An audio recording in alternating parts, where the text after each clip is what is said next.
Hi hello అండి అందరికీ నమస్కారం అండి ఫ్రెండ్స్. ఇప్పుడు అందిన వార్త ఇక ఈపీఎఫ్ఓ పెన్షనర్లకు అదిరిపోయే శుభవార్త. ఇక కేంద్ర ప్రభుత్వం కీలక నిర్ణయం అంటూ అప్డేట్ అయితే రావడం జరిగిందండి. అయితే ఇందుకు సంబంధించిన పూర్తి వివరాలు అయితే మన వీడియోలో తెలుసుకుందామండి. ఆ శుభవార్త ఏంటనేది వీడియో మాత్రం పూర్తి వరకు చూడండి ఫ్రెండ్స్. అప్పుడే మనకి పూర్తి సమాచారం అయితే తెలుస్తుంది. ఇక లేట్ చేయకుండా టాపిక్ కూడా వెళ్ళిపోదాము. ఇక ఉద్యోగుల ప్రావిడెంట్ ఫండ్ ఖాతాదారులకు త్వరలో అతిపెద్ద ఊరట లభించనుంది.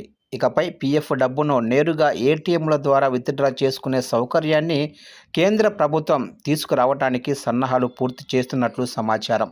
ఈ కొత్త విధానం అమల్లోకి వస్తే లక్షలాది మంది ఉద్యోగులకు కాగితపు పనుల తిప్పలు, కార్యాలయాల చుట్టూ తిరిగే అవసరం తగ్గుతుంది.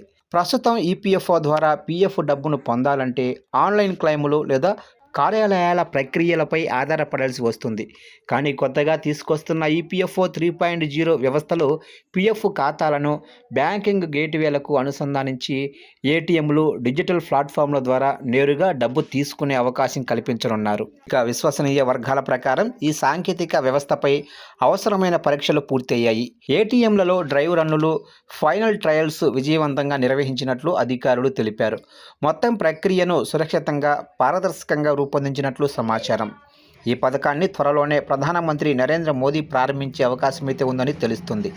ఈ కొత్త సదుపాయం కోసం పీఎఫ్ ఖాతాదారులకు ప్రత్యేక కార్డులు కూడా జారీ చేసే అవకాశమైతే ఉంది. ఈ కార్డులు నేరుగా వారి పీఎఫ్ ఖాతాలకు అనుసంధానమై ఉంటాయి. దీని ద్వారా డబ్బు ఉపసంహరణ వేగవంతం కావడంతో పాటు జాప్యాలు తగ్గించే అవకాశం కూడా ఉంటుందని నిపుణులు చెబుతున్నారు.